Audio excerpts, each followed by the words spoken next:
Hi friends, welcome to my channel. இன்றைக்கி நம்ம வீடியோவில் வீட்லேயே ரொம்ப சிம்பிளாக தந்தூரி ஸ்டைலில் எப்படி சிக்கனை சுட்டு சாப்பிட்றது அப்படிங்கிறத பார்க்கலாம் வாங்க. ஃபர்ஸ்ட் அதுக்கு சிக்கனை மேரினேட் பண்ணிக்கலாம். இதுக்கு நான் ஃபர்ஸ்ட் 1/2 டேபிள் ஸ்பூன் அளவுக்கு வெறும் மிளகாய்த்தூள் எடுத்திருக்கேன், அதாவது காஷ்மீரி சில்லி பவுடர் எடுத்திருக்கேன். அதுக்கப்புறம் 1/2 டேபிள் ஸ்பூன் அளவுக்கு ரைஸ் ஃப்ளார், அதுக்கப்புறமா 1/2 டேபிள் ஸ்பூன் அளவுக்கு ginger garlic paste, 1/2 table spoon அளவுக்கு வீட்டில் அரைச்ச மிளகாய்த்தூள், 1/2 டேபிள் ஸ்பூன் அளவுக்கு சிக்கன் மசாலா, அதுக்கப்புறம் 1/4 டேபிள் ஸ்பூன் அளவுக்கு பெப்பர், அதுக்கப்புறம் உங்களுக்கு தேவையான அளவுக்கு உப்பு, அதுக்கப்புறம் கொஞ்சம் கருவேப்பிலை, அதுக்கப்புறமா 2 டேபிள் ஸ்பூன் அளவுக்கு கட்டியான தயிர். இது எல்லாத்தையும் சேர்த்துட்டு நல்லா மிக்ஸ் பண்ணி விட்டதுக்கப்புறமா நான் 2 லெக் பீஸ் எடுத்திருக்கேன். நான் இப்போ சொன்ன அளவுகள்லாம் 2 லெக் பீஸ்க்கு தான்.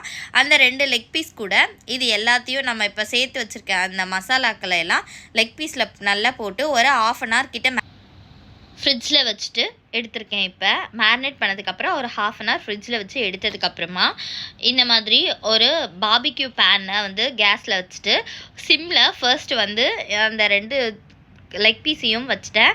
அதுக்கப்புறம் 2 சைடும் லைட்டாக ஒரு 1 செகண்ட் திருப்பி விட்டு அது வாட்டி எடுத்ததுக்கப்புறமா லைட்டாக ஆயிலில் நீங்கள் அந்த சிக்கன் மேலே ப்ரஷ் பண்ணி விடுங்க.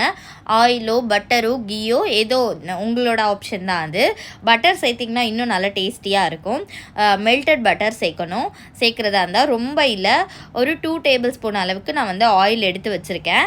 அது எதுக்குன்னா இப்போ நம்ம லைட்டாக ஃபர்ஸ்ட்டு வாட்டி எடுத்ததுக்கப்புறமா லைட்டாக ஆயில் அந்த ப்ரஷ் பண்ணணும். அந்த ப்ரஷ் இருக்கும் இல்லைங்க, சிலிக்கானோட ஆயில் ப்ரஷ் இருக்கும் இல்லைங்களா, அதுக்கு நான் 2 டேபிள் ஸ்பூன் ஆயில் எடுத்து வச்சுருக்கேன்னா ஃபுல்லாக இதில் சேர்க்க போகிறதில்ல.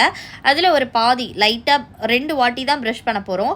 ஃபர்ஸ்ட் ஒரு சைடு ப்ரஷ் பண்ணிட்டு அதை நல்லா இந்த மாதிரி ஃபயரில் காட்டிட்டதுக்கப்புறமா அடுத்த சைடும் திருப்பி நல்லா ஆயிலில் ப்ரஷ் பண்ணிட்டு திரும்பவும் நல்லா ஃபயரில் காட்டி எடுத்துடணும். ஆக்சுவலி ஃபயர் ஹை டு மீடியமில் மாற்றி வச்சு குக் பண்ணிக்கணும்.